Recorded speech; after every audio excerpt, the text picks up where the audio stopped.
Hello, everyone. Welcome to Popcast on the Rocks, the full episode 24, on a Mhm. Friday, a day earlier than often. Welcome. Hello, Yeah. Andrea.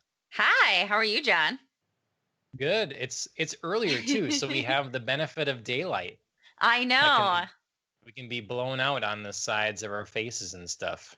I know. But I Just proving like it's it. sunny outside. Yeah, I don't have to bounce light weirdly off my wall and try to, hmm hit my mark there. I can just let the sun naturally paint me in a halo. It's such a popular streamer thing to have these lights from Elgato. They're these Oh, nice, okay. like, kind of light panels that you can set Uh-huh. up. And I'd like some, but they're uh, sold out a lot these days. So Sure. Well, I suppose everybody is jumping on the bandwagon, as are we, in I know, putting a right? podcast together. I was disappointed. I did this survey once during all of this or whatever Mm-hmm. about a like kind of an online user interface thing. And I figure, oh, I'm gonna have my setup good and my webcam going. And they didn't need the webcam part. I left it going, but the other person didn't use theirs. And like, but look at how pristine my image is, Right. Yeah. so I set this all up. How dare you? yeah. Well, how's it been? I mean, we just talked like 2 days ago, but anything Yeah. new since then? Not really. I enjoyed the day off from work today, so that's nice. That's Nice. about it though. I mean, just, I've been outside. It's hot.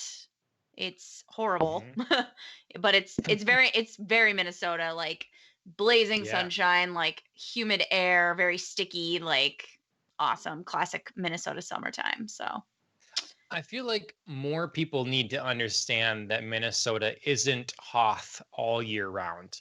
mhm. Very I true. think there's an impression to a lot of people that wow, Minnesota is way up there, Mhm. and it's just snowing and chilly all Right. the time. Yeah, we go ice fishing year round or whatever, and it's like, no. I'd like Yeah. to I'd like to We inform you that it does rise above freezing here. we've got our long winter, obviously, Oh but yeah. we really have quite the variety of weather, you Mhm. know, hot, humid, mosquito-y in the Yeah. summer, and then you've got your spring and fall that are, Yeah. wet or gorgeous with fall colors and stuff. So Yeah. it's a variety. Exactly. It's also it's so Minnesotan of us to be talking about the weather. Like, I because mean, we genuinely care yeah, about it. You know what I mean? It's not just like yeah, small talk. It's like, no, we yeah. actually need to talk to each other about what's going on. You So know, it it's seems so normal, but I wonder, I suppose if you live in Phoenix, like, yeah, it's yeah, just hot a lot, right. hot and Yeah. sunny. So Nothing whatever. nothing really new to report. It's like, yeah, it's same as Yeah. yesterday. Whereas like we're like, we don't know when the next time Minnesota's gonna say like, "Hold my beer to the weather." You know what I mean? Like it does. It just like changes Yeah. on a dime. So yeah, we have to care. Okay, so super side note do you have a favorite go-to GIF or something that just busts you up? Do you have anything like that, a GIF or a meme that just is you overuse Yeah, or probably. It's can you think of it? yeah, I can. It's Chris Rock. No, not Chris Rock. Oh my gosh. Chris Tucker. Sorry. Okay. My bad. My Yep. bad. Chris Two Tucker Chris's, yep. and Ice Cube from Good Friday leaning back and going, Oh, "Damn." Yeah. okay. Okay. Hugely. I do that all the time for my Yes. reactions to stuff. That's good. That's good. Okay. Yeah, I have one, and I can't say it's overused, but I just love it when it's used appropriately. And it's from a TV show, I think. It might be Okay. Arrested Development. I don't know for sure. But it's just this dude with like sunglasses and a mullet, and he's like walking up along the side of a I don't know, kid's soccer game or something, and he just like pulls out a like collapsible chair Uh-huh. and he just like and then sits down. It's just a thing like he's waiting and it's like, oh, I'm like Oh, watching a sure. show now kind of thing. Sure, yeah. like if you're two people were going at it, you could just like poop down Yes. down the ledge. I got you. Yeah. So. Well, Yeah. anyways. Yeah, I love appropriately used gifts, and I think a lot of people have done to tie it back around the hold my beer very well. Yep. There's a lot of different instances where, like Mhm. to bring it to our current situation, I feel like every month in 2020, somebody made like a meme about every month in 2020 being like, oh, I'm the worst. Like I introduced, coronavirus, or Yeah. I introduced murder hornets and I did this or whatever. And like Yeah. the next month is like, hold my beer. Yeah. So Yeah. I like that. The breakdown was going around about, yeah, what's next is like aliens and different stuff coming. Yeah. It's yeah. good. Yeah. I read a tweet the other day that was describing 2020 as a movie, and it was like Mm. 2020 is like so inconsistent. It's like remember when murder hornets were a thing? Where did they go? Plot hole. You know what I mean? Like I was like, yeah, that's Mhm. true. Like we were all concerned about like all this like random stuff, and then it's like, where did that go? Like, is that coming back? Like, are we gonna see the murder hornets again? Like, where's that? So I thought that was Now, pretty funny. did you do that intentionally? Because that was the most Minnesotan I've ever heard you sound ever. Or was that just you like a know, slip up? It was a slip up mostly because I was saying like go and plot hole, and it was just too many O's Yeah. for my Okay. brain to Yes. handle. So Yes. I slipped I into like. I've Minnesotan. never heard that intense of an accent from you, Andrea. True, Okay. true. Yeah, no, that's definitely not normal. It was just like too many O sounds were coming. Yep. So All right. Well, I should like set up the episode a little bit for everybody. yeah. We weren't thinking there was going to be much news, but we kind of end up finding a little bit. A lot of game related things, and then we're covering Doom Patrol normally on our Mm-hmm. Spoilercast episodes in the middle of the week. So to stick on that theme, we watched Birds of Prey, Mm-hmm. um, the DC film, and so in the latter half of the episode, we'll get to that. That will be spoilery. But yeah, until then, we'll cover a little bit of news. Before we jump into that, do you have an amazing drink or anything like that? I do. So there's no, I mean, obviously we know tomorrow is American Independence Day. So I Mm. don't really there weren't any drink holidays around that, and like my family never did any like, traditional like we're having a picnic and here's a drink or whatever. So I just thought I would make something like summery and refreshing. So I have a strawberry vodka lemonade slushy, and Oh, it's well, that sounds delicious. delicious. It's super Yeah, good. Highly recommend. 5 stars. nice. Mhm. I would have done something similar with my strawberry um, agua fresca, but Right. I already had some earlier today coming in from the heat, so Sure. skip that. So what do you got for us?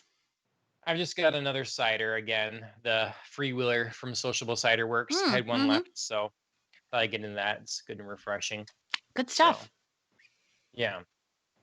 I liked your question here. Any traditional drinks Yeah. for July 4th for my family or anything like that? And I wish I had an interesting answer because Mhm. I don't. Uh, so no, but do you like that you brought that up? Is there a thing that you? No. I mean, we don't, but like I was thinking about other families. Like I've spent, 4th of July was not big for my family. It just like wasn't, you know, like the biggest holiday that we needed to get together or whatever. So, I kind of bounced around to other friends' houses, and like some of my friends would always have like their parents anyway, would have like the red, white, and blue lined shots, like they have like layered shots of like red, white, and Oh, blue. Or like Dana's never had family that. always does like a brandy bump. I was just like thinking Brandy like, bump? yeah, they just do shots of brandy and they call it a bump. Oh, okay. Yeah. Hmm, interesting. Yeah, that was just like their thing that they do. Well, if I could just be over there real quick, then I'll be You'd back. fit right in. But yeah, so I was just thinking like, or like do families, go out to picnics and everybody has like a certain kind of beer, or, do you have a Yeah, vodka lemonade slushy because it's refreshing and delicious. So better start that, be a thing. Yeah. mhm, I will make it a thing. No, there was a number of years where I go to park, pretty nice park, and see some great fireworks. Hmm. Um, but you have sometimes you get in places that's just so buggy. I've had that as a kid. So many Yes. mosquitoes just getting eaten alive, so Yep. that's no fun. Hmm. Um, but yeah. Yeah. Unfortunately, mosquitoes seem to love me. Um, I remember last summer I was out, around the campfire with a group of people, and we were all pretty like bundled up and everything, to protect from the mosquitoes, but I forgot to wear sensible shoes. So I was just wearing like Mm, flip-flops. flip-flops, yeah. And I saw, like a couple other people were doing the same or whatever, and they got like a bite or two. I had like 12 mosquito bites on my feet.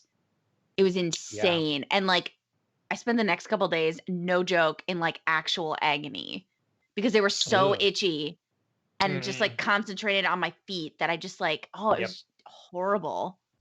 It was so terrible. Yikes. Yeah, never ever again. I'm very, very careful about that now because that was just Yeah, the there's worst. genetics to that, to Yeah. whether you're more bugs are more attracted to you or not. Yeah. So, Whatever it is, I got it. yep. Congratulations. Woo, you win. That's right. I'm a winner. Yep. Well, into the news. Mhm. I guess if there's some things you want to skip or whatever, feel free. But otherwise, I just saw Amazon is launching their Mhm. Prime Watch Party thing, Yeah. which other services have been doing as well. Have you done this, attempted this? I know some No. friends that like watch movies over like just their Zoom FaceTime or is there, with yeah. their parents and stuff. Yeah. Yeah, so we've done that. We watched episodes of Westworld over Zoom with Tay. Um, Okay. Yep. so yeah, so we did that. So this would actually be kind of nice. I mean, it would be really easy because we were trying to like Sync it up. synchronize when we were Yeah. both starting, and we would be like, okay, I'm on this screen, or like we'd hear each other's music and be like, all right, we're pretty much on it. And then we'd mute each Yep. other and watch and then like unmute each other, during key parts, or like wave at each other to try and pause if we had to say something. But yeah, it'd Hmm. be it'd be nice. This is just like bringing that all together in one platform. So yeah, I would Yep. totally do this if there was something I wanted to watch. I mean, Right. you know what I mean? It Well, is dependent on like if we all want to watch something and we all haven't seen various pieces of it or whatever. So yep. Maybe soon there will be something to watch in a Fallout yeah, series on that's Amazon. right. That's right. Smooth transition, John. Yep, John Smooth. That's what I am. Johnny Johnny Smooth. Smooth. That's what they Yeah. call you. um, yeah, we Yeah. saw this coming up that the people behind the Westworld series, Hmm. which obviously we're a fan of, we've covered, Yes. is developing a Fallout show. So that's the video Hmm. game Fallout, if people haven't heard of that. Hmm. With the guy that's kind of behind Fallout games now, Todd Howard, as executive producer. Right. And I mean, that's it. That's all we know. It's um, Yeah. I mean, Fallout hasn't had a good news cycle recently. They've kind of had their recent game, Fallout 76, has been not well received. They've I did tried see to that. like dump in extra like microtransactions or a weird payment system in there. There's been bugs and glitches. Then they Yep. tried like sending out uh, like a whiskey, or there was an alcohol they made that was branded that, and they sent it in a plastic bottle that people are like, what is this junk? I've just like paid a whole bunch Yeah. of for this. So it kind of repeated bad press. Sure. So Just they built on they itself. yeah. Yeah, I mean, obviously we don't know much about this, but I'm excited about it, especially because it's Amazon that's doing it and they're kind of into this sort of genre right now. I mean, they're working on producing Lord of the Rings, they're doing the Wheel of Time series, like they're sort of in this like bigger, adventure fantasy kind of world.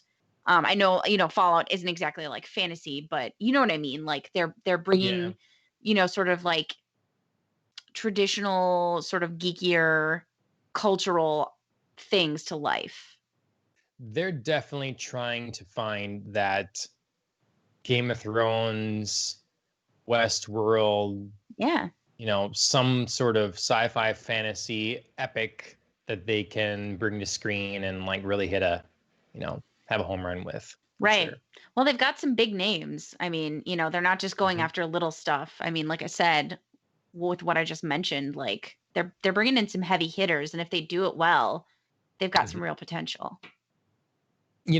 I was listening to um, Inside Gaming the other day. I just kind of recently found those guys more, and I like them. They're quirky, but they kind of brought up a good point because they were talking about how they're in getting into gaming more, and so they're developing Lord of the Rings um, RPG or something like that. So I'm sure that will be kind of in tandem marketing wise with Lord of the Rings television show they're doing. Right. And they've got a number of things in work. Their first game, I think it was called Crucible, I think. Okay. But they're kind of going back to the drawing board on it and whatever. It's not doing well at all. But it was interesting. Amazon is just one of those. This is an aside. Amazon is one of those companies that they're just kind of trying to be into everything. Mm-hmm. Like sometimes there's a company that's a little more focused, or they keep getting eaten up by another company. It's kind of like AT&T owning Time Warner and like just like eating up all this different stuff. Right. But Amazon by themselves is like making themselves that conglomerate. Yeah. So it's not a conglomerate, and it's just kind of odd compared to all the other tech companies that seem more focused a little bit. Mm-hmm. So they were kind of Inside Gaming anyways was kind of cheering their failure in the gaming space for this first one. And it's like, come on, you got to fail at something, like come. It's very true. Yeah. It- Yeah. I mean, they're in everything. They've got, hands in all different kinds of business markets and models. Like, yeah, I get it. Mhm. Like, you can't be good at everything. Yeah, I mean, like if there's going to be I don't believe in this sort of thing, but like if there's going to be a world like BioShock or not BioShock, Blade Runner, Mhm. where you've got this like mega corp that basically runs the nation and stuff, Amazon's going to be it. Yeah, that's very true. But Amazon, Fallout show, their gaming endeavors, and other gaming news. We got some potential Xbox stuff. That's Bring up right. a few rumors. So July is supposedly going to be the month that Microsoft unveils their first party titles and shows some gameplay of Halo Infinite. Mm-hmm. The date of that event has leaked, supposedly, and it's July 23rd. Okay. Well, So I mean, that makes sense. They've got a whole demo event running 21st through 27th. So, yep. And the other kind of rumor that went along with that or came out recently was how they originally had intended to release the Xbox Series X in August. Mm-hmm. Right. But due to things, it has been pushed back some. Right. So the current ideology or thought process is July 23rd, we see new games that are coming from them, what their own studios are working on. In Mhm. August, we get a price breakdown and what the marketing is going to look like for that. Mhm. And then in September or November, we get a launch. Sure. So, I'll but go yeah, along you with that. mentioned, yeah, I mean, that seems fair to me. That seems good. But yeah, you brought up the demo event. It's July 21st through 27th, which Yeah. sounds pretty cool to me. You get basically a week of, especially if it's newer games, trying Right. free demos of different stuff coming out. Right. It's a good Yeah. idea. It is a good idea, and I think it's a good idea, especially in light of earlier in the summer, we're going to show you gameplay events Mhm. failing in the gameplay arena. So this is very specific, like, okay, like we're going to give Try you 'em the out. gameplay. Yeah, exactly. Yeah. So yeah, so it's a good it's a good strategy. It's a good idea on the whole because obviously like this summer's been lacking in gaming events. So they're putting something out there, but they're also putting something out there that specifically I think addresses their mistakes. Yes. So good call, Xbox. I guess the other thing I should have put in here too was in relation to Xbox was there's some more rumors coming out about the second Xbox system, the underpowered one. So Oh, yeah, uh, okay. yeah, codename Lockhart, rumored to be the Xbox Series S. Mhm. Thinking that it's about a 4 teraflop system at about $300 or less. So performance wise, like power wise, that puts it at what the current Xbox One X is. Mhm. And so the question is, will this strategy work for them? Mhm. PlayStation can come out here and say, here we have this system. It's $500 for our regular one, and it's $450 for the discless one. This is Mhm. the next gen. We're not about bringing your games from the past into this. This is the future of gaming, and Right. making a very clear, simple message. And Microsoft, like, I think messaging is super key on this. How will they market those two things? Agreed. Because if you have a system you release that's basically the same power level as a current Xbox One X, and then you've got this more powerful one, like what message do you send to people? Like what do I buy? What, it's this Exactly. one. And then they're talking no exclusive games for a while for these. So should I upgrade or not? I think this is my prediction. Everybody bookmark it. This I think that Microsoft is going to lose this next generation of console gaming again badly, because they're not great at messaging and making that clear. Mhm. I think they will have a superior performing console, and they will have a more consumer friendly business model, Mhm. and they will have a more like complete media entertainment box. But Sure. people won't understand that or see it or care. Mhm. And so I think, to me, they lose this next gen unless they come out in July here on potentially the 23rd, and they have exclusive games that are coming that look absolutely phenomenal. Yep. I think Yeah. if that builds a hype that is just like the next Star Wars or the whatever, it's through the roof. Everybody can't stop talking about it. It looks so amazing. I think they're already a lose again. So Yeah. that's I my agree. prediction. Yeah, it'll be a key week for them for sure. I mean, Mm, everybody's going to get their hands on gameplay, so I mean, if it's not good, well, I what think can we're you do gonna to come get back from that? yeah. I think we're gonna get gameplay, a view of gameplay for Halo Infinite, and Mhm. I think most of the other games they show off that are exclusive are going to be kind of something that's at least a year or 2 years out. So I don't think Yeah. it's going to be gameplay. It's going to be something that really sell you on an epic adventure or some sort of crazy story or something, Mhm. um, that needs to wow everyone. Yeah. So, um, speaking of wowing everyone, is $70 too much?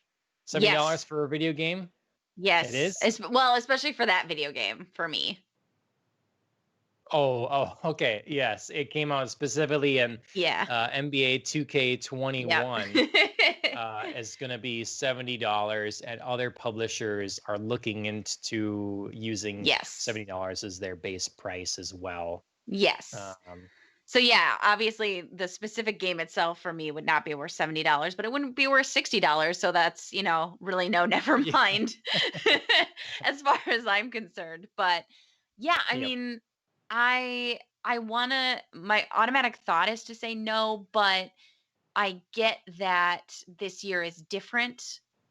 I get that, production has been taking longer. It's harder to do in this sort of like pandemic situation. But if, you've created most of the game pre-pandemic, then no. I think in a normal, situation, in a normal creative situation, nah. I don't see the incentive to raise the price that much. Mm. I'm totally okay with it. I mean, I too wouldn't pay $60 or $50 or $30 or $20 for Yep. NBA 2K21. Yep. But video games have been locked at 60 for a long time. Mhm. And they keep talking about the production costs going up and up and up, and people expecting these long games. Epic Sagas, yeah. Yeah. I mean, if you're paying list price for a 4K movie of $25, say most people pay 20, and that's a 2-hour feature that, hopefully you watch more than once, Right. versus a game that's $60, $70, even $80, and you put in 80 to 180 hours in that game. Mhm. I mean, it just makes sense. They keep Oh, they're spending millions and millions of dollars on these games, yeah. and Yeah, to recoup their costs. I get like the reasoning behind it, and I see where you would want to raise your price. I just think you should have been doing it. Mm. Because I think a $10 jump is, I Mhm. mean, it sounds insignificant, but I just feel like there's something different about that like 70 number that will make people be like, I don't know. You know what I mean? Whereas like you jump it up to like 64.99, even like a $5 jump, and people are like, oh, it's still 60. It's okay. Like my brain still registers the 60. So it's not this huge jump. So I just feel like there's like ways that you can like ease people into these very valid, like you say, reasons for having these price jumps. Um, and I just I think, think yeah, I just think people I are going think to there be used to cranky about be, it. well, for sure, it's the gaming community. People will be cranky about anything, but Ugh, so true. um, I feel like it's. I think that some Nintendo 64 games used to be $70 even. I'm not Oh, sure. okay. Maybe not. Maybe, but it's just, I feel like it's a long time coming. I think NBA 2K21 is an odd thing that requires it, because it's one of those things that gets pumped out like a machine every year. And I know there's Right. like, that's kind of a, And there's not uh, like a storyline that you have to build. yeah. I mean, you're You know going what I to mean? work Like on what the else last extra games, can you right? add to NBA 2K? Like, You yeah. update the player rosters, you improve the graphics and performance and stuff, but so often those games are, they're people just buy them on a yearly basis, Yep. and there's not all that much different. So it seems like an odd one to, where that's what To would be the start case. off. Yeah, to lead Yeah, it I mean, off kind of thing. mhm. I mean, I guess they're doing don't fix what's not broken, but to me, you'd be doing a sports game, you'd sell it for $40, and then you'd sell a subscription pass for $10 a year, and that's your Yep. season thing, and it's just in perpetuity. So, Yeah. but I'm okay paying up front, because I'd rather pay up front and have a game than be microtransactions to death, you know, Sure.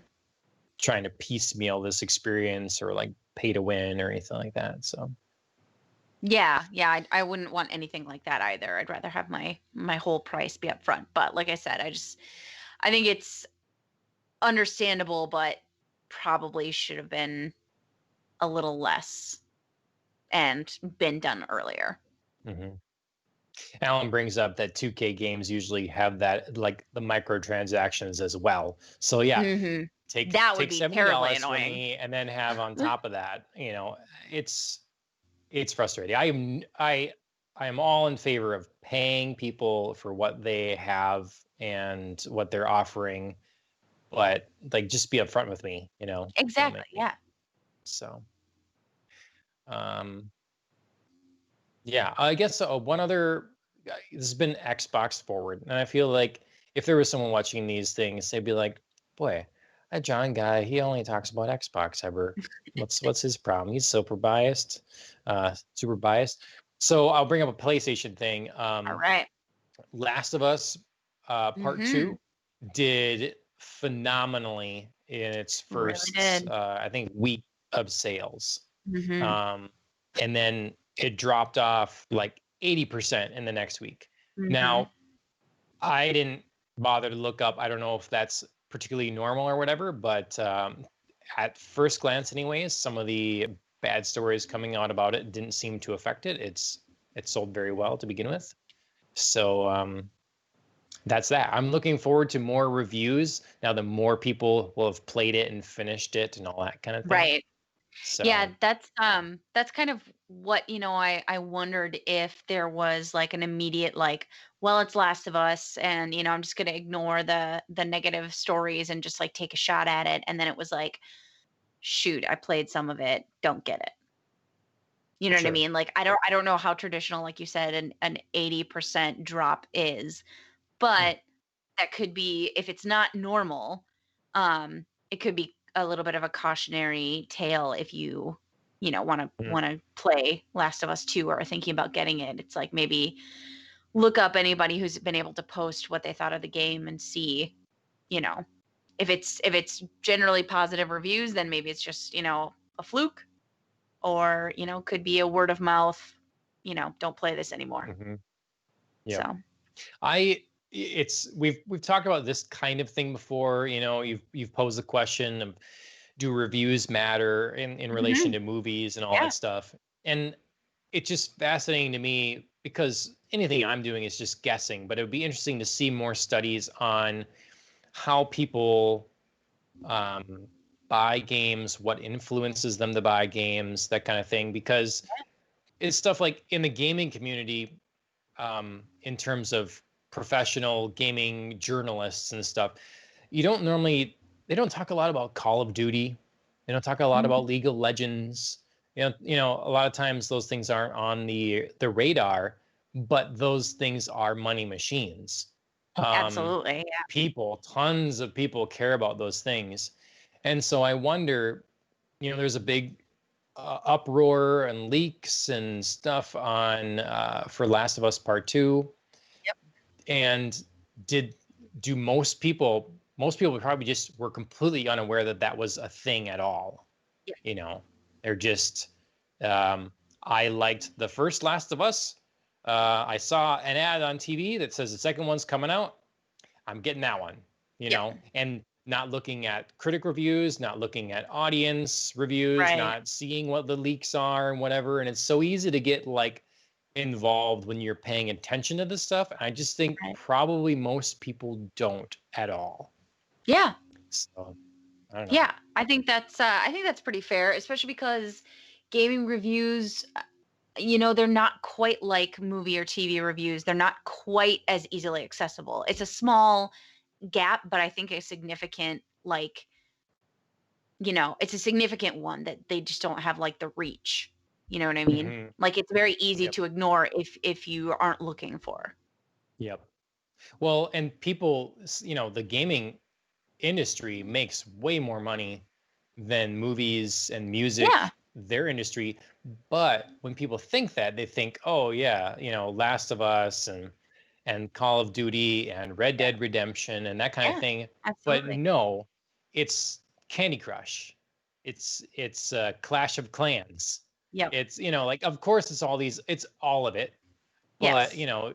there's a larger world out there that really is accessible gaming for Exactly. everyone. And the things that And like it's I follow more, microtransactions. yeah, exactly. Yeah, You know the what things I I follow more are niche. Really, Yeah. ultimately, it's a more of a niche thing. So I don't know. Uh, well, that's gaming. That's gaming stuff. Have you gotten to play any games in this last week? I don't think I've seen you on Borderlands. No, sadly not. This past week, I had most of my coworkers were gone from work, which sounds like it should be quiet, but before they left, it was actually like, here's all this stuff I want you to do. So Right. unfortunately, I had quite a few late nights working, and then just sort of like, at like 7 o'clock, I'd finally look away from my computer, eat dinner, and then I was like, okay, well, I don't really want to look at another screen again. So yeah, Right. sadly no games, Yep. but I'm excited that, I had today off. After this, I think I'm gonna go play some Borderlands, get back in it. Nice. Because now, like I said, I think the last time I talked about Borderlands, I was right in the middle of like opening up a bunch of different new areas. So excited to go Okay. explore those. Nice. It's awesome. Um, I was gonna say one more thing about gaming, I thought, Sure. but I'm blanking on it. So we'll move on. The um, it's has nothing to do with gaming, and it's not in the notes, and I have no transition for it. But Okay. did you see that the Real Housewives is finally back? No, what? It's back. Who's Yes. back? I saw in my DVR. I think it's New York. There's a new Perfect. episode in New Okay. York. Okay. Because I was gonna ask you on a previous episode or text you or something. It's like, what's going on here? Yeah, Or why giant is mid-season break. mm-hmm. Yeah, Yeah. Yeah, I've been waiting for that to be back. Nice. Well, you've just given me something else to do this weekend. I know, right? So it's time. This time. Tis time. As far as TV slash movies, we can transition to Yeah. yeah, one story yet related to that and getting into our DC entertainment stuff. That's right. Yeah. So last week, obviously, we talked a little bit about the news that was breaking with Michael Keaton being in talks to return to his role as Bruce Wayne, Batman, one, the other, both. You know, it's obviously Hmm. unclear exactly what he's returning as, but the studios that were in talks with him were talking about obviously the fact that he was going to be returning as Bruce Wayne and not Thomas Wayne. So that was a Right. big thing. And then it was talked about how he could be back as part of a Flashpoint based storyline. Hmm. And we were talking a little bit about that and a little bit about, the DCEU as a whole and the continuity issues that it's had. Oh, I see what you're going. Okay, I Yeah. see what's going here. Yeah. So I mean, Kind of because like, we were talking about the movies, they don't all quite fit together. Sometimes, like we see like Justice League where everybody's kind of worked together, but then they seem to encounter each other in different movies and it's like they're encountering each other for the first time. Like where does everything fit? DCEU has been very scattered in where is everybody? How do they all know each other? What timeline is it? Where are they meeting each other in each other's timelines? So I think that that's been a really big issue for the DCEU. So now with Michael Keaton's setup, they're talking about building to a crisis storyline and that okay. being the catalyst for wiping the slate clean and kind of building a through, you know what I mean? Like a plot Hmm. through, like a main storyline that we can just be like, okay, this is canon. This is how we're gonna like bring everything together. This is what we're gonna do moving forward. And then everybody has to like stick to this timeline. Do you think that's like a good fix? Do you think they're reaching? Like, should we just move forward and like just understand that like It's DCEU is scattered? I don't know. I don't know, not quite sure where I it is landed on this. it's totally a good fix if they decide that they can so they take their head Hmm. and they pull it out of their ass, right? If they do that, I think That was a it great could be really demonstration good. for us. Take your head. Step 1, So, take your head. yeah. um, yes, it could be really good if I mean, take Sure. the best parts. Right now, Doom Patrol, very well received, you know. Mhm. Incorporate that. Wonder Woman, everyone loves Wonder Woman. Take that. Take your Man. pieces. They've right, Aquaman. They've had Mhm. trouble with the Flash actor. Keep him in Yeah. this or whatever, but then use a different Flash. You can have Kid Flash. There's many people that have the Flash that are in the family. Mhm. Um, absolutely. I think that it's a way out. It's a way they could make this work. I just have no faith that they will do it well. Mhm. You know, if they Yeah. do, it's great. It's perfect. Yes, that's the glory of comics. You can kind of do whatever you want. Right. You can Right. introduce these things to an audience and make it work, you know? Yeah, I mean, they've already done a crisis event in the TV, Mm, arena. yeah. Like Yep. Flash and the Arrowverse and everything has already had like a crisis event, and it went really, really well. So you've Oh, got, okay. you've got an audience. It was really well received, excuse me. So you've got an audience that, maybe isn't introduced to like the movie DCEU, but like likes the TV, Mhm. version. They're already receptive, and they're I think the harder audience to win over. So I think if you can like shift them to like the movie going arena, I think it could Mhm. work really well. Like you said, I just worry that it won't. It would take I such just worry about the coordination. yes, I just worry Yes. about the execution because coordination isn't something that DCEU has shown it's strong at. No. I mean, they could totally take the guy that's Green Arrow. They could totally take the Mhm. television Constantine. Yes. They totally take the Flash, whoever they want. Like Yeah, the people on you can just television have cherry been pick. largely successful Yep, with a certain group of fans. And if they brought that into a larger production value space, totally, you yeah. would take all those viewers over.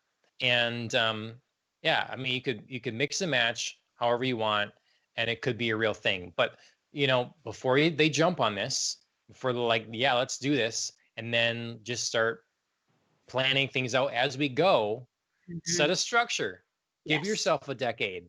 What do you want to do? yes. How do you want to space this out? What films do you need to make to have this make sense? Who's your central villain? All that, like Yes. sit down in a boardroom with adults and creative professionals, and like figure this out. Right. And it could be Yeah. great. And like, is Robert Pattinson your guy? Maybe not. Maybe you throw $500 million in Christian Bale, and you like get Just back in please, here, yeah. Christian. Yeah, like or whatever. So yeah, Yeah, it, I just thought it was interesting that, that's sort of like the rumor that's been going around. Yeah, I mean, so some of the people have mentioned to get Affleck back in as a Batman, which I'm not I know, sigh because I'm not totally on board with, but I'm still not sure that I'm on board with Robert Pattinson. And I'm not sure like well, about his like ability to work with others and be a leader or be like a strong presence. Do you know what I mean? yeah, yeah. I'm wary even about a standalone movie, but to work with other superheroes, like I just don't know. I just don't know if he I has the can presence for that. totally see a Batman film starring Robert Pattinson as the standalone thing that's kind of like the Joker standalone one we had. Sure, yeah. But as soon as you add him in a team element, boy, I can't see that. He's Right? standing next to Henry Cavill or something. Right? Like he can go toe to toe with Cavill.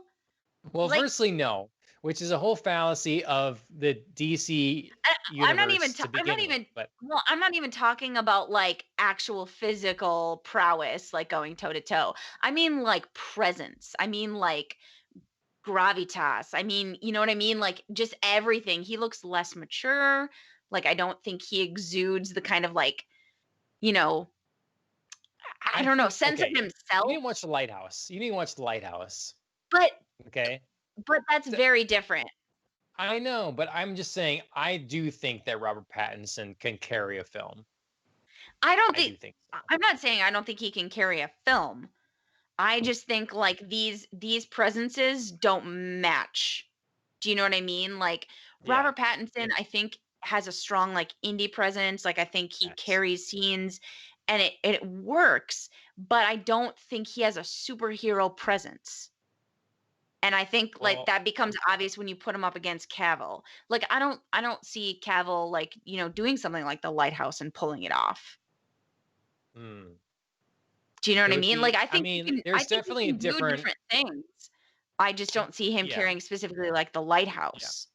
I mean, I understand what you're saying. Like Henry Cavill is, he's an alpha male, Mhm. Well, and he works as and Superman. Patterson is, and yeah, and Patterson is a guy, and I Yeah. think he's, you know, Val Nuker in the chat. Tell me, can Robert Pattinson pull off Batman? and particularly And Batman Batman in a against team sense. Cavill Superman, I know. or Well, not yeah, Jason with Momoa's him. Aquaman. Do you know what I mean? I, Like, I come just on.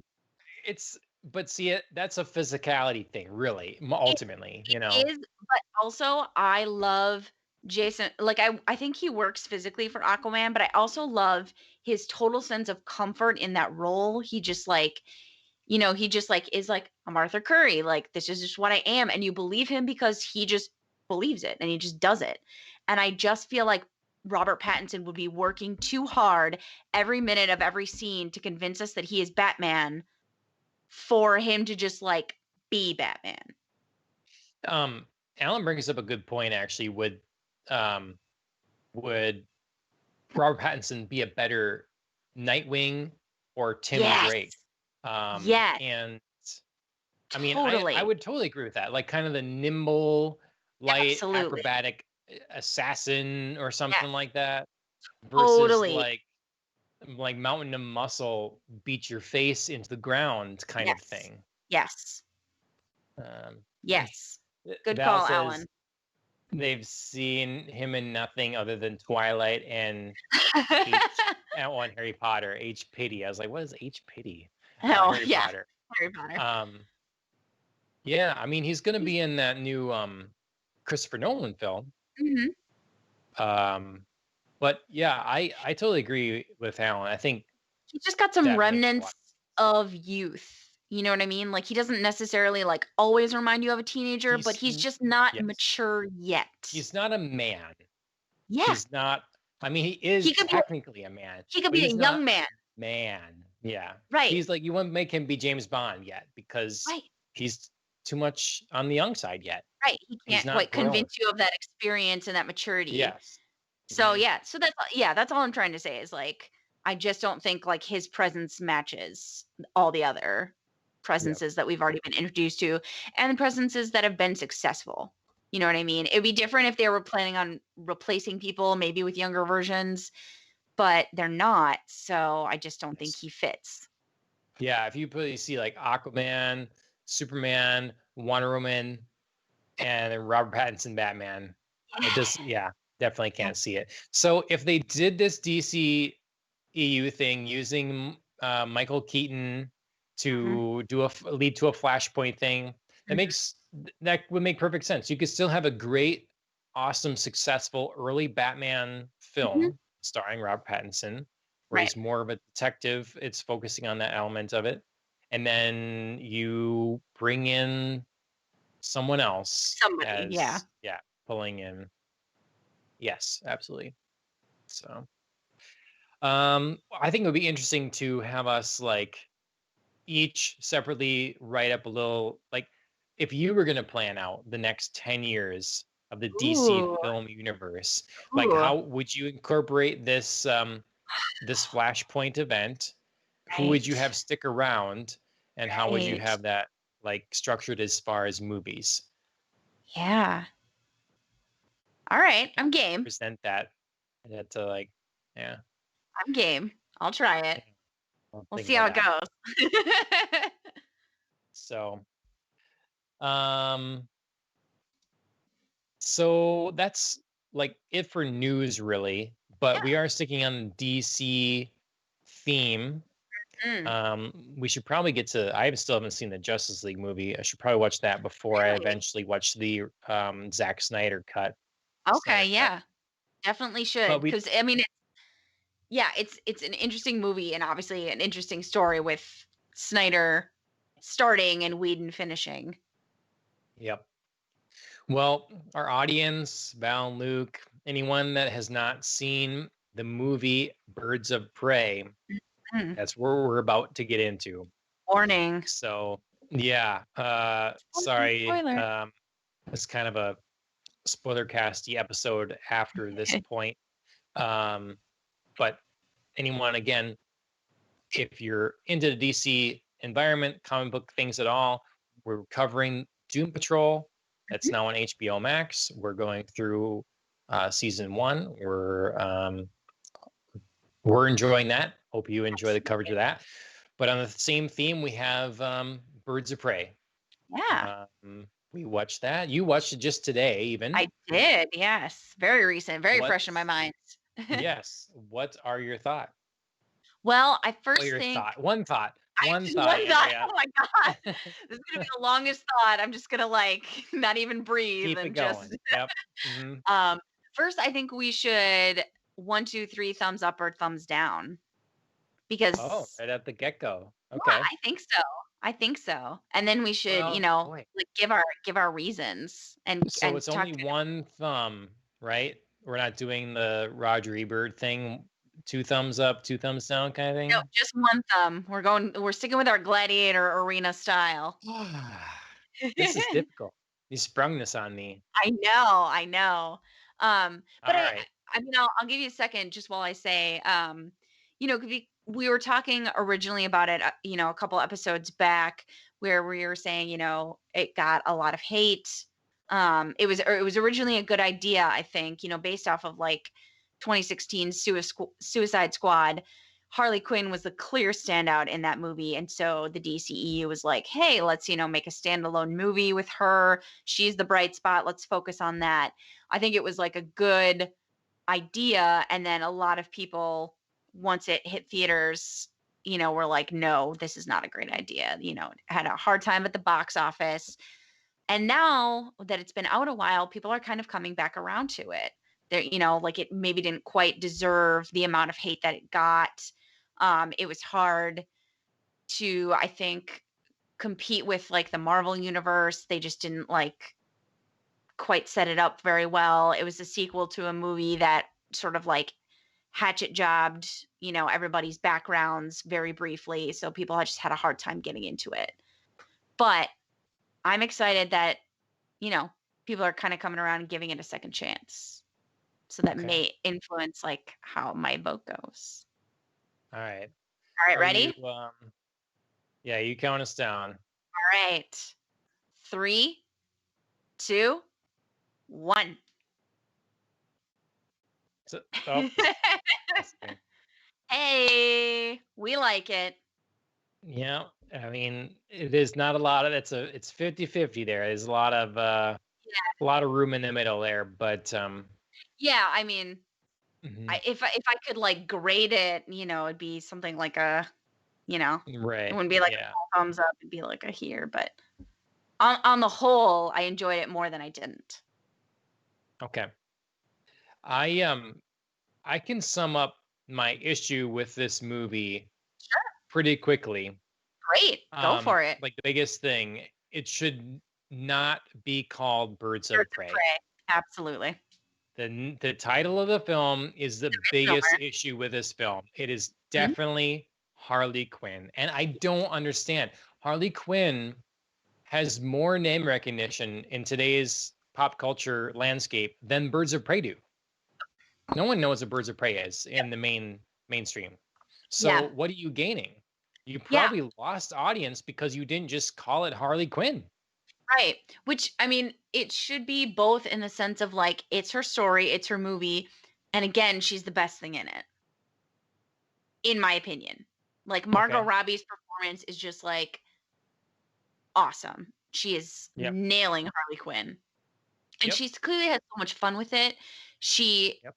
I think, invests it with enough realism in like this sort of like campy way. You know what I mean? She doesn't have to get like deep Mhm. into like realism to be it. But I believe her. Like Right. I believe her all the time as Harley Quinn. For a character that is not particularly deep originally, Mhm. she brings it to life in a pretty convincing way. Yeah, Kind of like Deadpool. You know, Deadpool exactly. is traditionally not so much of a standalone character. He's become so over the years, but um, Ryan Reynolds embodies that, and I Yes. think Margot Robbie does embody Harley Quinn quite well, even regardless of not wearing the same outfit and having Hmm. whatever kinds of stuff. Like she's Yeah. changing it up for sure, but it works, Yeah. She and never has she like is awkward moments where you're like, she's fumbling with this character. She's just like, this is what I'm gonna nope. do. She feels happy doing this Yep. role. Yes, but But why Birds of Prey? I was Yeah. gonna read. I was gonna read like a quick graphic novel or something. Find what's kind of well known, well received Birds of Prey thing, and I started looking at it, and there's no except for others since the movie came out. Mhm. Um, there's no analog in the comic book space for this because if they were going to do this kind of thing, it would Oh, make oh, sense to be you mean simply in the comic book space? yeah. Okay, yeah, yeah, yeah. Okay. So Just like thinking there's of the TV show Birds of Prey, which I used to watch as a kid. oh right, there should have been this could have been Gotham City Sirens. Yeah. So that's the thing that Harley is involved Mhm. with. Yep. It's a group of the female villains in the, Yes. in Gotham space. That'd be great. Well, they decided to go Birds of Prey route. Now, I was happy that Harley is still a villain and the Birds of Mhm. Prey are still generally vigilantes. Right. Um, so I was okay with that. But I don't know. I can't understand the mindset here. Yes, I Why this is agree. just not Harley. I Like, I don't get thought it. they were trying to be, like, cute with the movie title, and it was cute in a bad way. Do you know what I Right. mean? Like, Birds of Prey and Birds the of Prey, the Fantabulous Emancipation. Yeah. Yeah, yeah. What Right. okay, I Sing have to just along. say this. What is DC's obsession with, like, saying the title of stuff? Like Suicide Squad, they did it in this like super awkward way. I just recently rewatched Suicide Squad because I was like, oh, we're gonna watch, Okay. Birds of Prey. So let me get in the mindset, go back to like other Harley Quinn. So I remember watching it and then being like, right in the middle of the movie, they're like, "What are we? Some kind of Suicide Squad?" And I was like, "Oh, it's so painful! Like, oh, it's so forced." And they did that in this movie too, where this is like one of the only times I thought Margot Robbie's character was awkward when she's like, "I'm announcing my emancipation," and I was just like, blah. You know what I mean? Like Mhm. that's where they get the Right. title of Yeah. like, my fantabulous emancipation. But I was just like, why do you keep doing this? DC, it's so awkward. Please stop it. Yeah. Like I know I just freaked out in our spoiler cast and loved the fact that Doom Patrol said Doom Patrol, but that was like in a way that fit with, you Such a know, quirky show. yeah, It's so quirky exactly. and And odd. it was just totally Mhm. a throwaway, like, what the hell is the Doom Patrol? It was just not like this awkward thing. Whereas, like, I feel like in both of these two movies, the line surrounding them saying the title is awkward. It's clunky, and it's just them like ramming it in there with no, like, I don't know, grace or Right. no like smoothness. So yeah, Yeah. that's my title rant because I really hated it in both movies. Okay. We both have a lot of notes here. Yeah, I We've mean, covered some big ideas so far for sure. yeah, Um, initial impressions. yeah, How do we think of some of the other characters? We kind of are on the yeah, same page that Harley, Margot Robbie as Harley Quinn does well with this character and absolutely. did well. I guess other notes I have on Harley was like, where did she become ultra martial arts master? And I mean, I put down some kind of critical notes on some Sure, things, and then I wrapped up by saying, look, I think the movie benefits a lot from not taking itself too seriously. absolutely. Um, there's things that if it was trying to be more so that I would like be more critical and make Yeah, those things count. But I felt like yeah, the breaking the fourth wall on occasion and kind of goofiness gave them a little levity there and a little leeway to not have me judge too harshly when I think wrote it right down. She takes out an entire police oh precinct yeah, by herself, a gang of mercenaries that comes into the precinct with automatic weapons, and then a prison ward full of inmates, but then but then has trouble with a drunk detective at yes, the end. Like, yes, I mean, it's a consistency issue and it's a realism issue, and it's just yes, like this is it's so beyond. Yeah. the possible and they're realistic for this character. Yeah. That's like someone that swings a mallet and has crazy one-liners and kind of is kind of masochistic. Um, eh, but again, okay, they're making something out of this character itself, and the movie's lighthearted, so I guess I'll give it a pass. But it definitely went through my mind a lot um, during the film. Yeah. I agree. I mean, like you said, she just like takes out all these people, which without breaking a sweat, and then has trouble, like you said, with a drunk detective.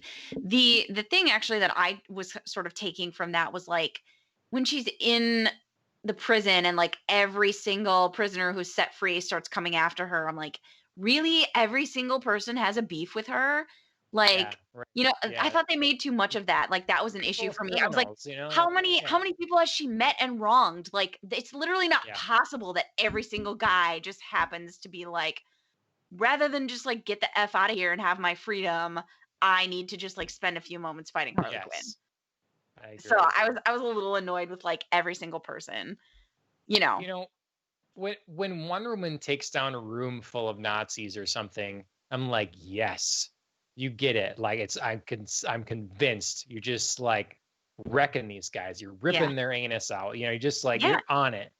But when Harley Quinn does it, I'm like, what? You're Right. not a magical Amazonian, like Right. it's Well, and I think part of the problem is, like you said, she goes up against guys with like automatics and has like no Mhm. defenses. Like Wonder Woman at least is like, I can like, defend against the Yep. bullets, and they at least come near me, where it's like this suffers from the issue of like, how do people miss like this? Who are these stormtroopers? Like, fire your Right. guns, god damn it. But then the other problem is like I was watching the, final part where she's going up against this mercenary, and the little kid Cassandra like flips Mhm. her the lighter and she just lights his beard on fire. Hair doesn't burn like that. I mean, Just I was like, everybody, unless you've doused it in gasoline, your hair just well, doesn't boom. Do you I know what I thought, man, mean? he's using some strong product in that beard, whatever I it mean, he is. must have, but Yeah. he doesn't look like the typical guy who would use product. But hey, I guess I shouldn't judge a book. See, but that's what would have happened a million times over. Some beefy dude that they keep putting in here Yeah. grabs her by the neck and she's just done. She's just like Yes. passed out, whatever. But Right. again, the movie is, I feel like it could be a cartoon, Yes. it's really Yeah, it's very like campy, spoofy, it doesn't, like you said, doesn't take itself too seriously. I have a note here that's like, um, at several points throughout this movie, Harley Quinn reminds me of like she's in a weird, spooky, dark version of 13 going on 30, where she's just like a kid in an adult's body, like in the beginning, where she's like going through all her breakup stages and she's watching cartoons and she's like sobbing to herself. And you know what I mean? Like she was yeah. breakup girl on steroids. Um, Yep. Oh, wow, things were going so well. We lost Andrea, I think.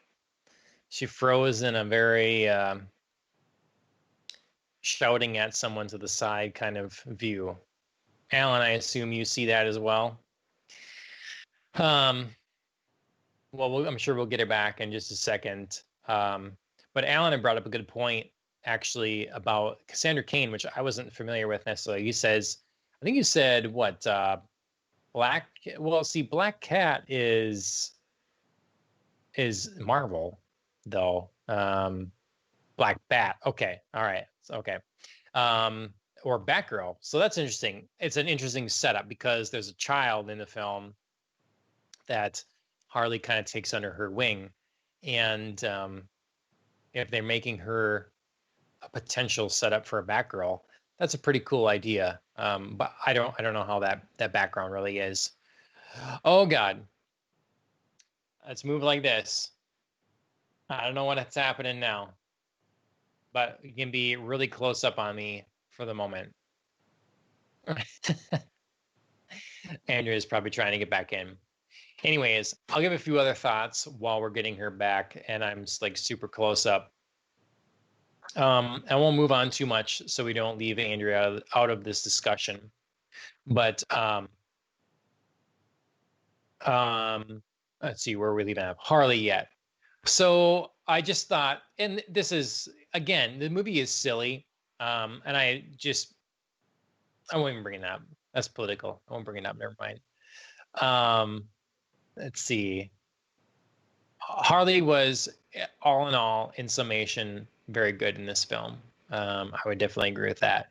When Andrew gets back, I want to talk to her about kind of villains in movies and movies that are focused on villains and what the kind of the pitfalls or struggles with that becomes, because um, it seems to be a greater trend in this day and age to give villains depth.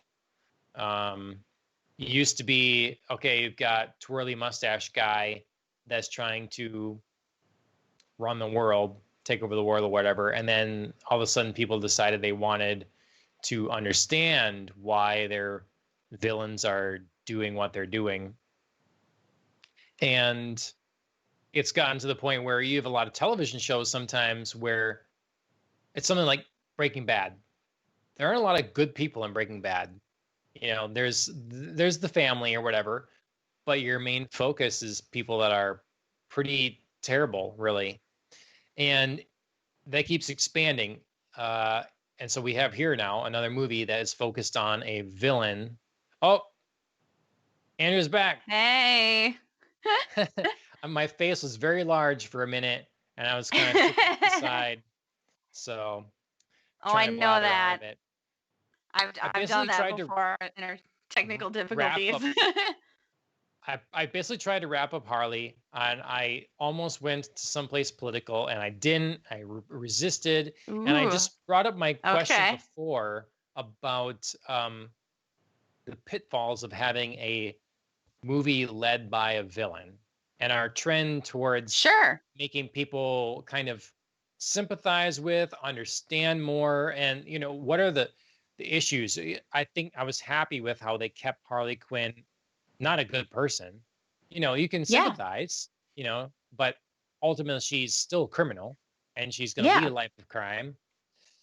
How do we like a movie like that where the idea is you kind of try to root for the bad guy? Or I thought it was kind of fun, like I was trying to say a little bit before I got shunted out of here.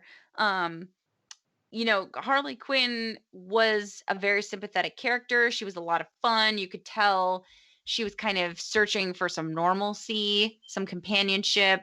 It kind of came out, like I said, it was like a dark 13 going on 30, where she's just like a kid in an adult's body. She's like bonding with the little girl over cartoons, and she's like teaching her how to be a villain.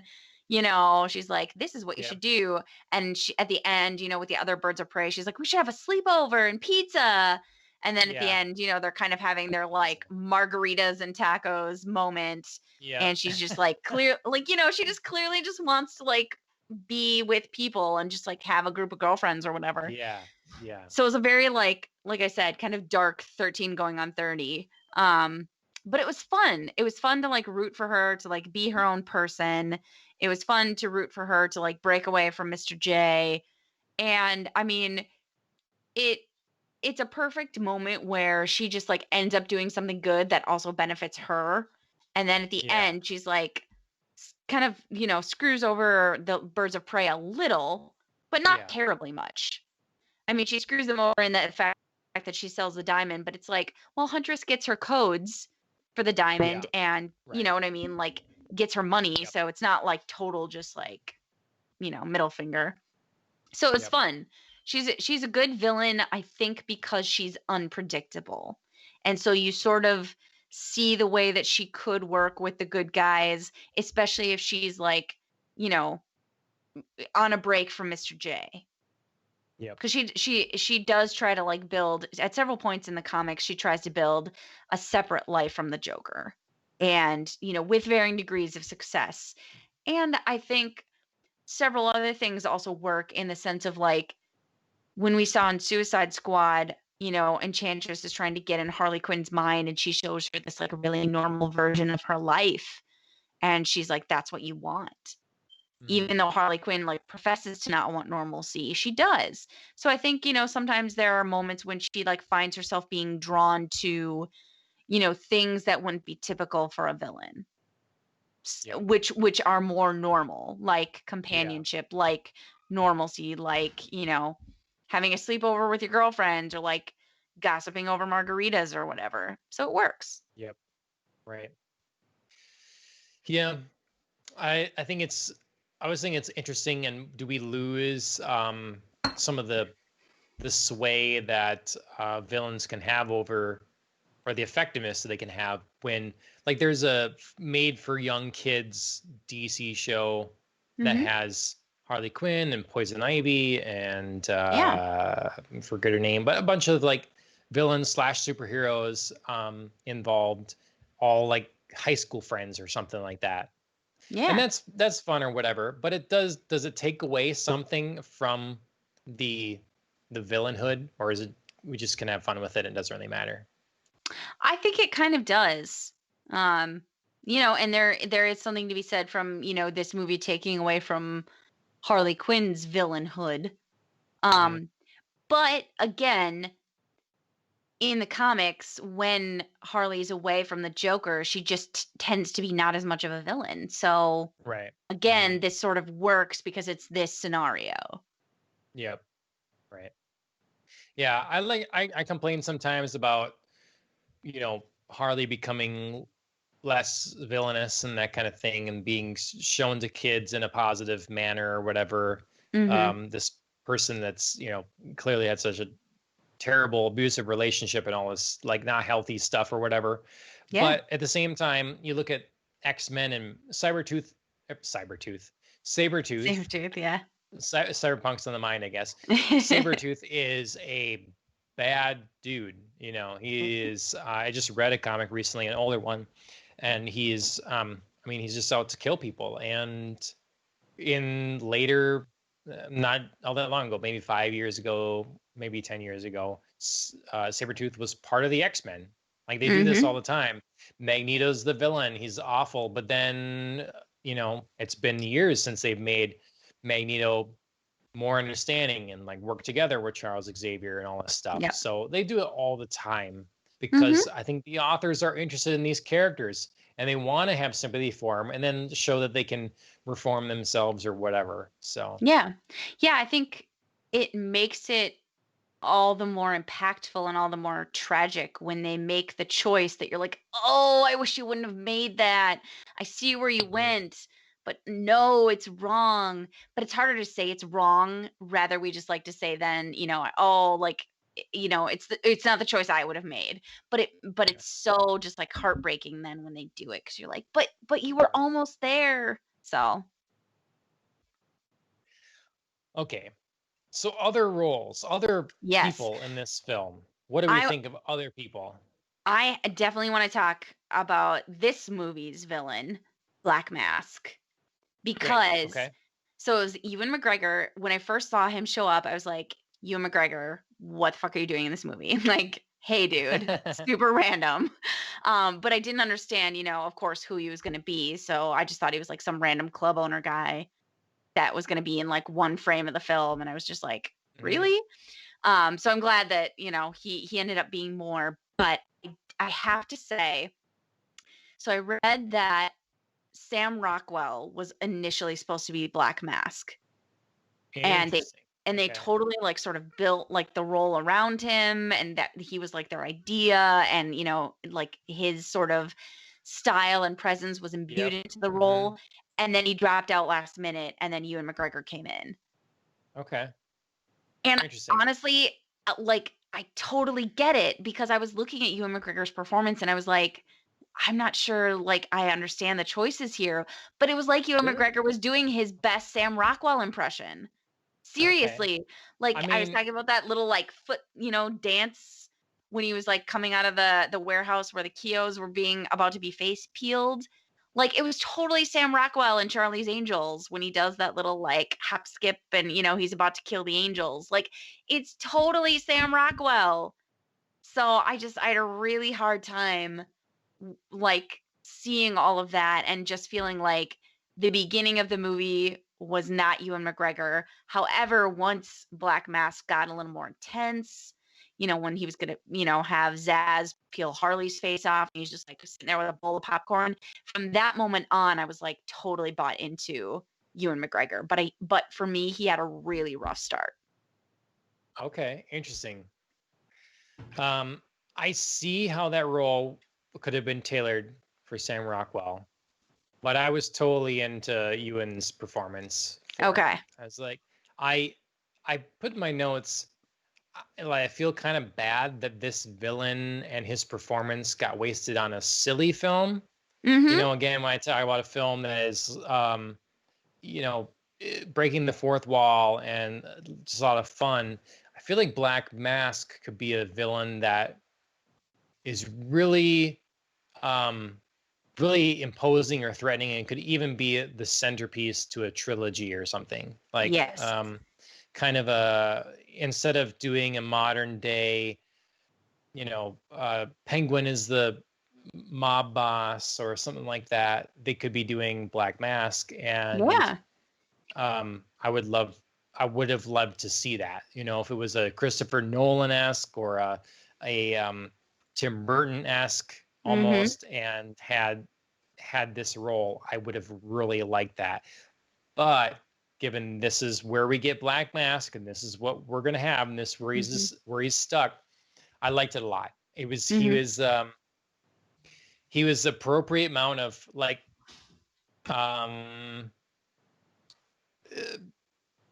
what's the word, like innocent or flamboyant, I guess, with menacing and unhinged. Yeah. And like the scene in his club when he tells the woman to stand on the table and like makes her take her clothes off and stuff, that was very awkward. Yes. And I think, well, like I was convinced. Yeah. So Yeah, he does unhinged well. Like he's just not all quite there, you know. Which I thought was interesting. I thought like his mannerisms were very genuine. Like every time he says ew, like I I don't know why that was so funny to me, but like I don't know, it just like works. Yep. Like he just was like, oh, I need everything pristine, or like, I like the aesthetics a certain way, and if it doesn't match up with what he wants, it's just ew. So that was all kind of like fun. His rage worked, although it sort of made me think like, how does like this guy put a criminal organization together? Because he just seems to like fly off the handle at these weird things. He gets so impatient, and then he has basically, his right hand, Zaz, to like calm him down. But it's like, if you didn't have that, like, how would anyone be working for you? How would you keep track of details of things? How would you, build this like huge organization and everybody's afraid of you? It's just like you'd be too irrational and you'd blow things apart because, something didn't go the way you wanted to. Sort of reminded me of the Joker, that sometimes I think it's so unbelievable that the Joker has this like huge organization who carries out these like, massive plans. Yep. Not always the most well thought out, but enough well thought out that they work. Yep. And it's just like, how does that happen? Because you clearly don't, like, we're not shown that you think about these things. You don't think about the logistics. You're not calm enough to sit in a planning meeting with all your henchmen and just like lay it all out. You just like flip the switch. So I don't know. Sometimes it's hard for me to like go with that. Yeah. No, I understand. I mean, plenty of times in films I've thought, man, how do they get these such loyal henchmen, kind of thing.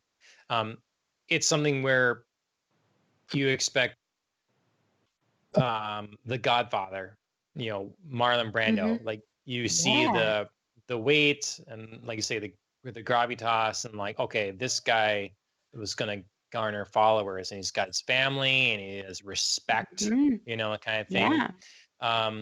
So I think that's something where we could have used a couple movies or a different kind of movie, not a goofy movie, where the Black Mask and Ewan McGregor as the Black Mask could sing, where he becomes more and more unhinged. You start to see him break. You start to see his like how really deranged and fragile he is Right. um, when the pressure starts to mount.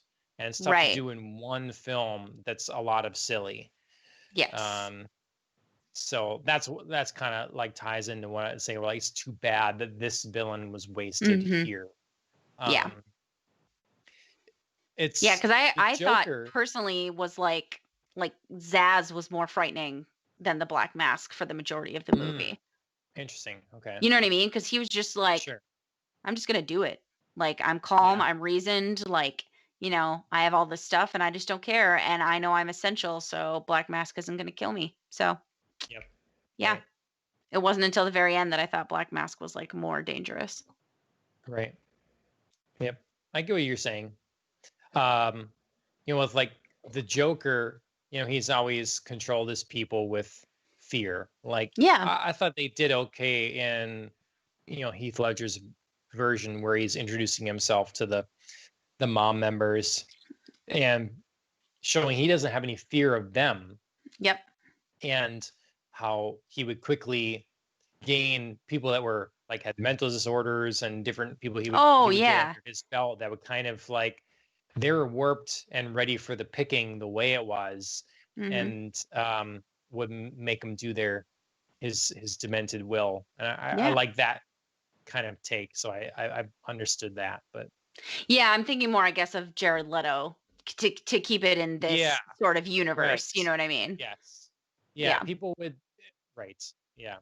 I understand that for sure too. Because Jack Nicholson too, like his character again is the one that came from a lot of money, like Yep. well-known, highly respected family and industry or whatever kind of thing. And so yeah. Exactly. Hmm. Well, I was overall happy with Ewan McGregor's performance, and I was happy to see Black Mask in a film. Yeah. I just think it potentially deserved more than what Yes. it got, but Yes. To carry on a teensy bit of Ewan McGregor and then just move us into another character. I liked that Ewan McGregor's character, Black Mask, had Black Canary under his thumb, but it wasn't like sexual. I feel like so many times in okay. a movie, like the villain is interested in keeping this woman captive and trapped against her will because he like eventually is like wants to sleep with her. You know what I mean? He's like interested in her, wants a romantic relationship, and he's like, if I keep you close enough, like it's just gonna happen. I Mhm. kind of love that like he just wanted to keep her. And that was like part of Yep. his weird like thing. He's like, you're my pet, you soothe me, you need to be Yep. around. But it wasn't like a sexual thing. And I was I Mhm. don't know why, but I was just like, thank God. Like, you know, at least Black Mask, we can question whether or not like maybe he's gay or not. That sort of like was insinuated, I think, in this film. Um, Yep. but whether or not he was, I really like I said, I just like that he was just obsessed with Black Canary because he wanted her around, not because he wanted to pursue a Yeah. relationship. So I think that was one point of like controversy or people having issues one way or another is like um Black Mask being gay slash not saying concretely that he is gay, but yeah. it does definitely is alluding um to that. So, but yeah, I know what you mean. Well, and if he Um is like, yeah, let's have a gay villain. Why not? yeah, well, and that was I think part of the lead up was that it was talked that he was, but Hmm. then the film didn't make that explicit Right. I to mean, a it certain was certain pretty. audience that was like, "Hey, we came Yeah. in here thinking that you're going to have this guy that's gay and you didn't say Yeah. he's gay." So, Right. Yeah. I mean, it was okay. pretty strongly insinuated, I think. But Mhm. yes, they didn't concretely say or do something. You know what I mean? Like Right, he didn't kiss Zaz or something, right. which in my mind I'm not going to lie, I'm pretty sure that like Zaz would be his partner. Mhm. Just the way that like their relationship kind of played out. But yeah, I just see them having giant orgies with like the billionaires of Gotham all totally. with like totally just like eyes wide shut kind of stuff. Like it's I definitely that. I see Black Mask throwing one. I don't see him participating in one because I think he would Mm. like run into like somebody that he thinks is gross and just be like, ew, no. Do you know what I mean? Like he's just so I feel Sure. like he's fastidious enough where like he'd throw it and he'd enjoy it Mm. being there and like the power and like the Yep. feeling of like people around him, but he just It's wouldn't do his and anything. adulation. Yes, right. Yes. He Yes. gets off on the whole thing of it, but not necessarily the Participation. act of, yeah. Yep. Yes. Yep. Okay. Sure. Again, another thing that a couple of other films could have explored, you know, Yep. I don't know. We could have had a trilogy with the two crime families in Gotham competing, Black Mask's organization Yeah. and the Penguins. That was yeah. And it'd been a lot of fun. And Yeah. I mean, we could have yeah, we could have saved this whole like, pseudo mafia Galante Bertinelli drama mhm, and done it like, superhero style. yeah. Yep. Well, you brought up then Black Canary. Yes. You have thoughts on Black Canary? Not many because I mean, like we've already said, this was Harley Quinn's movie and Birds of Prey were very Ah, secondary. yes. It's like, yes. um, I mean, she's in there. So shockingly, she's in there quite a bit without yeah. really adding all that much. Yes. I mean, I liked Journey Smollett Bell as Black Canary. I liked her character. I liked the idea of her. She just didn't do a whole lot. And Yep. it's weird because she actually was really pivotal. Right. Because of Yeah. course she's the one who like keeps tipping off Montoya, the police detective, about all of Black Mask's plans. She becomes his driver, she's privy to all this information. This is like basically how everybody knows what's going on. But she still didn't seem to do anything. Right. And it was really hard because I think she was just such a passive character that it was really hard to like be interested in her, even though she was crucial. Yep. And she only got to really scream once. It Canary was screamed one time. cool. It was cool. I mean, I It was loved it. cool, but like, But yeah, I wanted yeah. more. I wanted more because like definitely she like was singing in the club and that was cool. And then she like was like, okay, well, what else do you got? And then she had some nice moves, but yeah, not a whole lot. Again, if you'd set this up and called it a Harley Quinn film, there'd Yeah, be less expectation on these exactly. Poor other marketing. people, yep, coming up with something. And at the very end, she was wearing fishnets on like her Hmm. arms and stuff to Right. call out the traditional fishnets that she'd be wearing on her legs and stuff. So Right. I s- did I did think that something. was like nice framing, 'cause she's wearing Mm, fishnets when she's singing in the club at first. And then the rest of the movie she's not until like the end where, mhm, she is again. So that was kind of fun. yep. Callback. I think the one strong part about the movie, to tangent it a little, is like the full circle storytelling, like bringing back the tray of margaritas from like the opening part of the movie, or bringing back the sandwich that Harley Quinn's obsessed with, Mhm, or sure. like Yep. bringing back the fishnets. You know what I mean? Like they do like pay attention to the details and then they like bring some significant things back and they do callbacks. So that was Yep. well done storytelling, I thought. Yep. Um, I really don't have much else to say on her. I I mean, know I she did don't, well in what they unfortunately. were given. She did well in what she was given for the Yep. role, and that's kind of it. That's Um, honestly kind of how I feel about everybody else. yeah. I Like mean, everybody did well with what they were Montoya, given. I left one note on Montoya, Detective Montoya, and she was using what looked like a BlackBerry. So Yes. I'm not sure what's going on there. Yeah. She was stuck in the past somehow and then got sucked into the present day, but she's I using a mean, BlackBerry. maybe because they do keep saying like how she's like a bad 80s movie detective. So maybe That's she's like, true. kind of Okay, stuck well, in the past. yeah, I guess, yeah. Symbolism. I don't know. I Yeah. might be reaching. She she felt like kind of an aunt that didn't really fit. Like at the end, Yes. she's like, "Oh, I'm part of the Birds of Prey," and Yeah. if she did perfectly fine in her role. I just thought that she did not fit with the rest of the ladies. Yes, I agree. Everybody else. yeah, felt cohesive, and she was just kind of Yeah. like you said, kind of like an awkward aunt who like stumbles in and is like Yeah.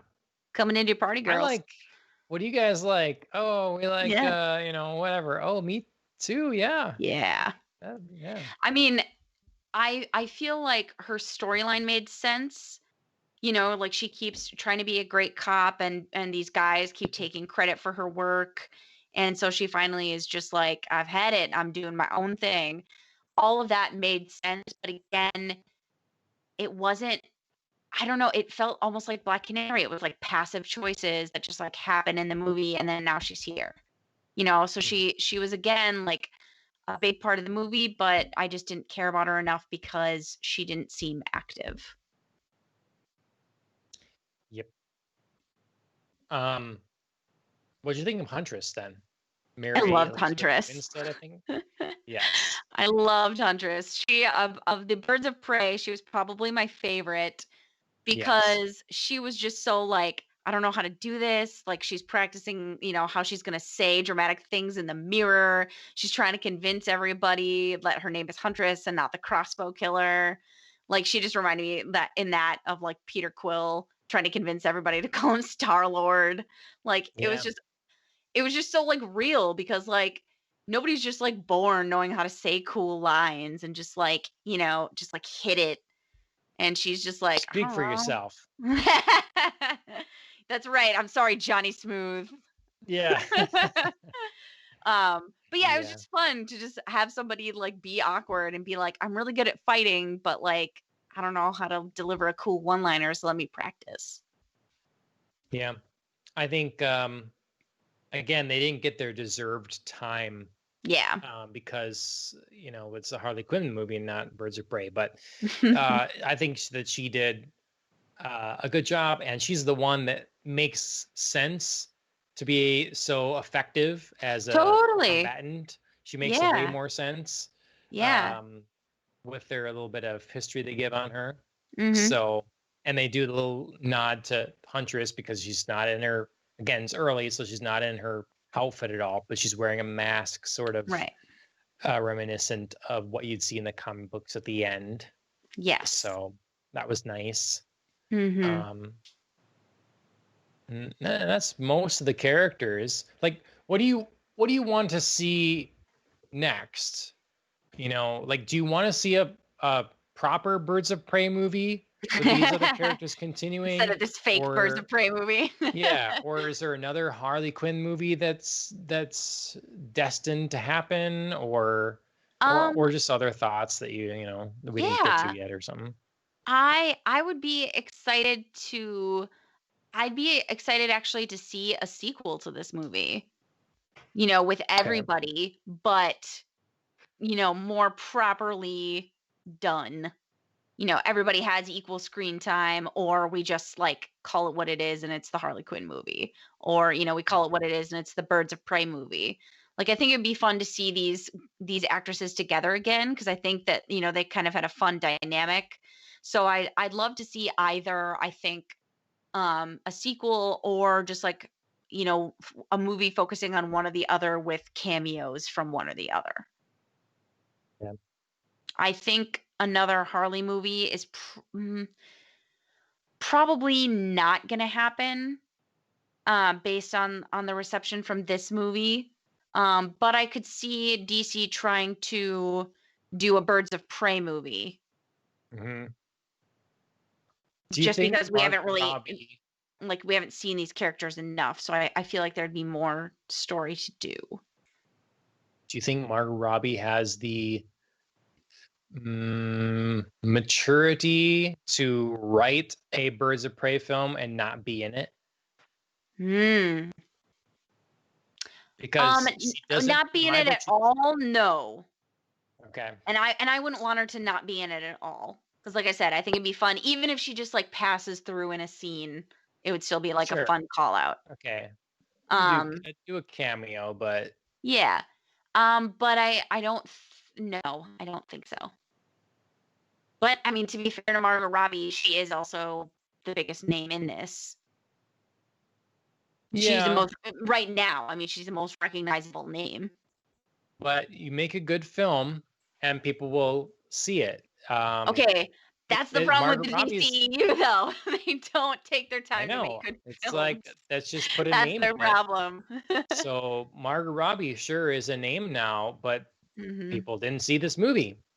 Yeah, They go to it. So what good did that do them? yeah.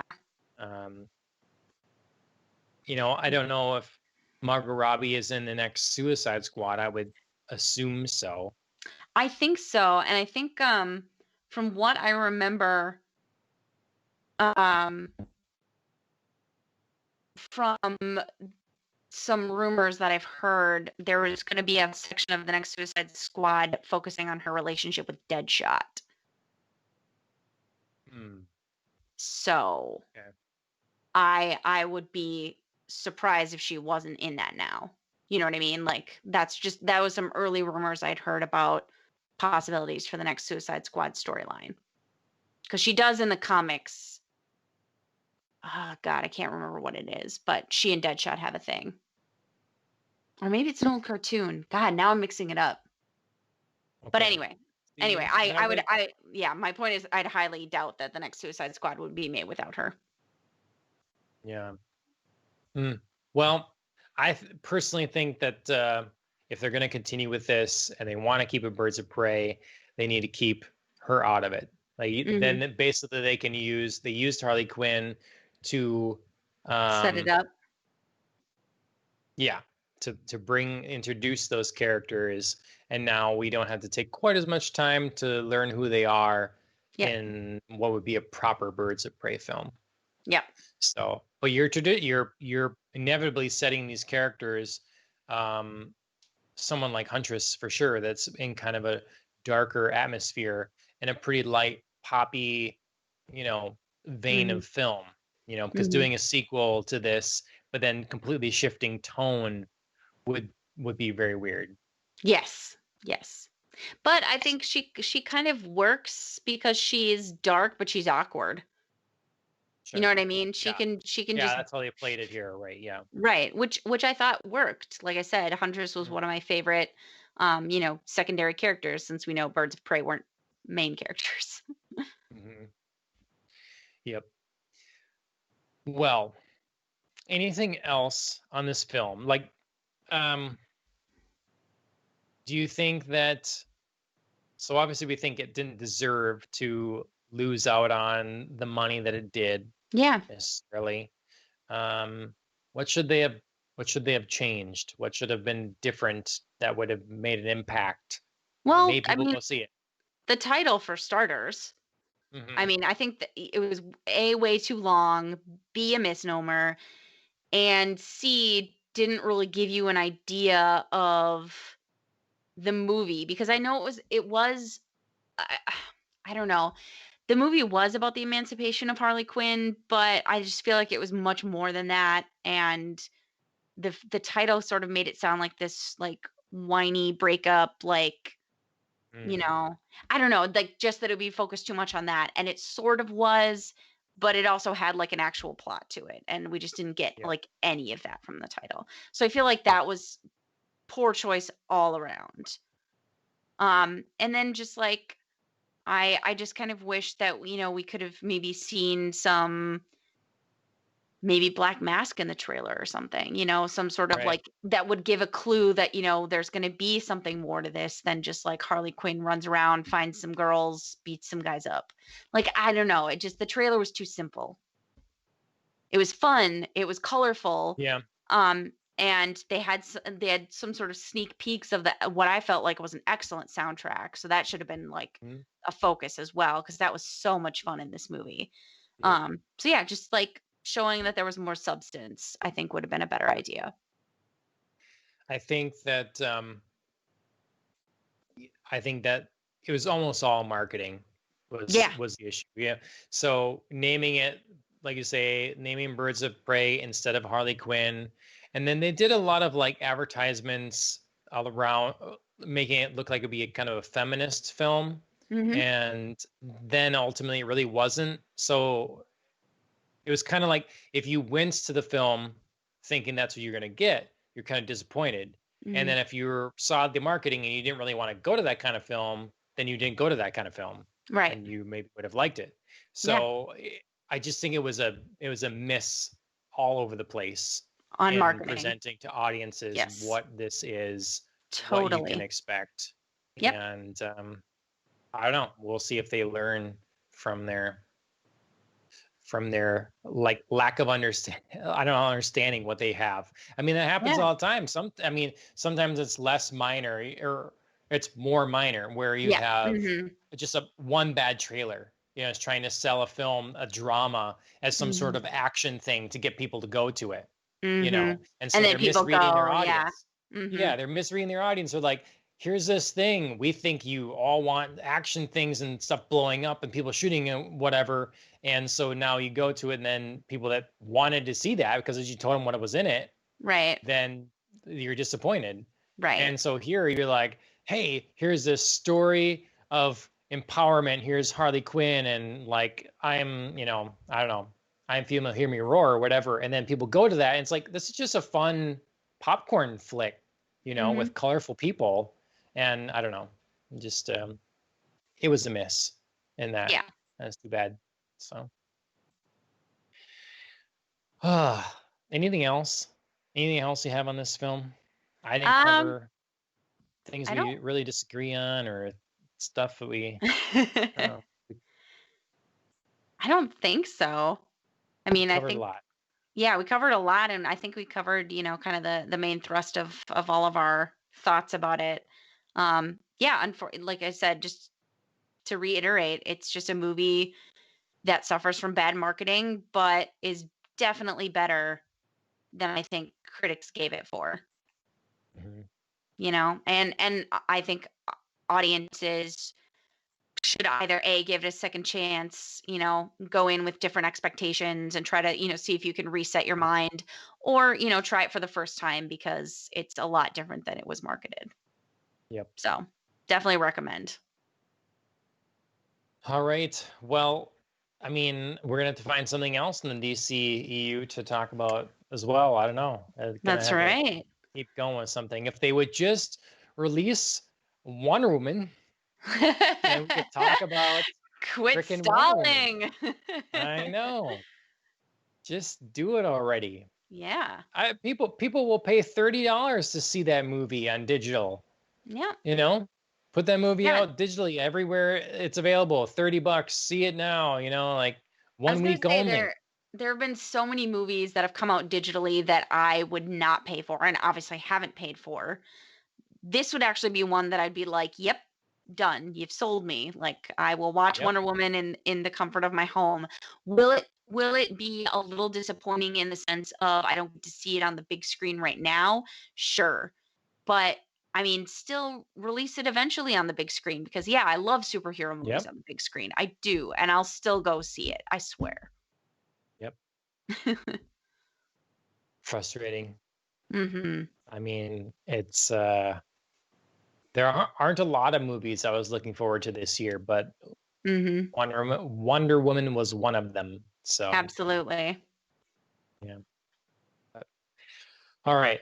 Well, that's our full episode of Popcast on the Rocks. We Mhm. had a bit of gaming news and then a whole bunch of spoiler castery stuff on Birds of Prey, the film, and hope you enjoyed it.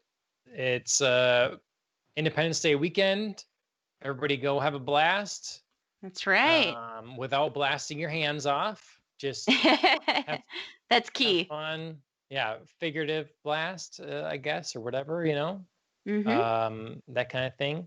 And we'll be seeing you next week, Mhm. probably Wednesday night, for another episode of our regular spoiler cast where we're continuing through Doom Patrol. That's Mhm. available on HBO Max. We'll be covering episodes, I think five and no, six 6 and and seven, 7. maybe Yeah. 6 and 7. So catch up if you haven't. Let us know your thoughts on the season thus far and all that. Mhm. And otherwise, we'll catch you back here next week for the regular episode again. So Sounds that's good. it. Thanks for joining me, Andrea. Yeah. Cheers, everybody.